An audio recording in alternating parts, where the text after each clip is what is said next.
بسم اللہ الرحمن الرحیم۔ السلام علیکم ورحمۃ اللہ وبرکاتہ۔ رسول اللہ صلی اللہ علیہ وسلم جب آخری خطبہ دے چکے تو اپنے حجرے میں تشریف لے گئے۔ پھر جب آپ نے اپنے حجرے میں آپ کو بے ہوشی ہوئی تو دروازے پر ایک شخص نے آ کر پکارا، السلام علیکم بیت النبوہ۔ کسی نے اس کی آواز سن کر یہ جواب دیا، اس وقت رسول اللہ صلی اللہ علیہ وسلم کو غشی ہے، اس وقت تمہیں آنے کی اجازت نہیں ہو سکتی۔ اس شخص نے پھر پکار کر کہا کہ السلام علیکم بیت النبوہ۔ جب دوسری مرتبہ پکارنے والے نے پکارا تو اس عرصے میں ان کی آواز رسول اللہ صلی اللہ علیہ وسلم کے کان میں گئی۔ فرمایا، اے فاطمہ کون ہے؟ عرض کیا کہ ایک شخص گھر میں آنے کی اجازت مانگتا ہے اور آپ صلی اللہ علیہ وسلم پر چونکہ بے ہوشی کے غلبہ ہے اس لیے ہم نے اسے اندر آنے کی اجازت نہیں دی۔ فرمایا، اے فاطمہ تمہیں خبر نہیں کیا کون بڑا اجازت مانگ رہا ہے؟ یا گھروں کو ویران کرنے والا، قبروں کو آباد کرنے والا، بچوں کو یتیم کرنے والا، عورتوں کو بیوہ بنانے والا، دوستوں کو دوستوں سے چھڑانے والا، یا ملک الموت حضرت عزرائیل علیہ السلام ہے؟ جلدی آنے کی اجازت دے دو۔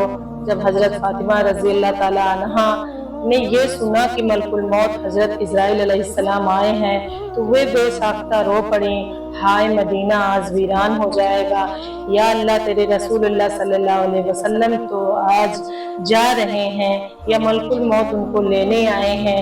ادھر ملک الموت مکان کے اندر تشریف لائے، ادھر رسول اللہ صلی اللہ علیہ وسلم بے ہوش ہو گئے۔ حضرت فاطمہ رضی اللہ تعالیٰ عنہا نے فرمایا، یا رسول اللہ صلی اللہ علیہ وسلم آج آپ کو کیا ہوا؟ پھر بہت روئی، تب صلی اللہ علیہ وسلم کو ہوش آیا۔ فرمایا کہ اے فاطمہ اتنا نہ رو، کیونکہ آپ کے رونے کے ساتھ آسمان کے فرشتے اور حاملان عرش روتے ہیں۔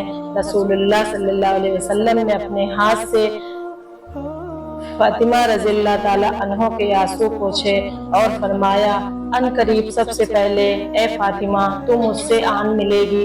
پھر ملک الموت نے فرمایا، اے ملک الموت اس وقت حضرت جبرائیل علیہ السلام کہاں ہیں؟ عرض کیا، یا رسول اللہ صلی اللہ علیہ وسلم اس وقت 7ویں آسمان پر ہیں، آسمان کے ملائک حضرت جبرائیل علیہ السلام کو تعزیت دے رہے ہیں کہ جبرائیل علیہ السلام آج تمہاری رسالت ختم ہوئی، آج تمہارا قرآن پہنچانا بھی تمام ہوا۔ اگر جناب محمد صلی اللہ علیہ وسلم وفات پا گئے تو جبریل علیہ السلام بھی دنیا سے گئے۔ اتنے میں حضرت جبریل علیہ السلام آئے اور کہا، اللہ تعالیٰ نے آپ صلی اللہ علیہ وسلم کو سلام فرمایا ہے اور آپ کا مزاج پوچھا ہے۔ فرمایا کہ اے جبریل علیہ السلام اس عالم میں میرے لیے کیا تیار کیا گیا ہے؟ عرض کیا، یا رسول اللہ صلی اللہ علیہ وسلم آپ کی آنے کی خوشی میں دوزخ کو ٹھنڈا کر دیا ہے، جنت آراستہ کر دی گئی ہے، حور و ملائکہ آسمان پر آپ صلی اللہ علیہ وسلم کے منتظر ہے، دربان جنت کا دروازہ کھول کر آپ کا انتظار کرتا ہے۔ فرمایا، اے جبریل علیہ السلام بتاؤ میری امت کے لیے کیا حکم ہے؟ فرمایا کہ جس کے ہونٹوں میں جان رہ جائے گی وہ بھی اگر دل میں توبہ کرے یا توبہ کے لیے ہونٹ ہلائے گا تو بھی 1000 برس کے گناہ معاف ہو جائیں گے، اور جس نے توبہ کی اس کو آپ اپنی شفاعت سے بخشائیں گے، آپ جس کی شفاعت فرمائیں گے وہ بخشا جائے گا، آپ غم نہ کھائیں۔ اتنے میں ایک اور فرشتے نے حاضری خدمت ہونے کے لیے عازم طلب کیا۔ رسول اللہ صلی اللہ علیہ وسلم نے فرمایا کہ جبرائیل علیہ السلام یہ کون ہے؟ عرض کیا، یہ حضرت اسماعیل علیہ السلام فرشتہ ہے، آسمانی دنیا کا داروغہ ہے، جس دن سے اس نے آپ کو معراج کے شب میں دیکھا ہے آپ کے جمال کا عاشق ہوا ہے۔ آج اسے معلوم ہوا کہ رسول اللہ صلی اللہ علیہ وسلم وفات پائیں گے۔ اتنے میں جناب اقدس میں عرض کیا کہ میں نے رب الہی عاجزانہ دعا کی تھی کہ مجھے ایک مرتبہ اپنے نبی پاک صلی اللہ علیہ وسلم کی زیارت ان کی زندگانی میں کرنے کا موقع عنایت فرمائے۔ یہ فرشتہ رب العزت سے اذن لے کر حضور پاک صلی اللہ علیہ وسلم کی زیارت کرنے کے لیے حاضر ہوا۔ پھر حضرت جبرائیل علیہ السلام نے عرض کیا کہ ملک الموت حاضر ہے۔ رسول اللہ صلی اللہ علیہ وسلم نے فرمایا کہ اے ملک الموت تم میری زیارت کرنے آئے ہو یا میری جان قبض کرنے کے لیے آئے ہو؟ ملک الموت حضرت اسرائیل علیہ السلام نے عرض کیا کہ مجھے خدا پاک نے حکم دیا ہے کہ جو کچھ مرضی ہمارے رسول پاک صلی اللہ علیہ وسلم کی ویسے ہی کرنا۔ اگر جناب رسول اللہ صلی اللہ علیہ وسلم کی مرضی پاؤ تو روح قبض کر لو، ورنہ زیارت کر کے چلے جاؤں گا۔ اس وقت رسول اللہ صلی اللہ علیہ وسلم نے حضرت جبرائیل علیہ السلام کی طرف دیکھا۔ حضرت جبرائیل علیہ السلام نے عرض کیا، یا رسول اللہ صلی اللہ علیہ وسلم، خداوند کریم نے آپ کو بلایا ہے اور اب آپ کا دنیا میں رہنا پسند نہیں کرتے۔ حضرت صلی اللہ علیہ وسلم حوروں غلام آپ کی زیارت کے مشتاق ہیں، کیونکہ آج آسمان کو سجا دیا گیا ہے۔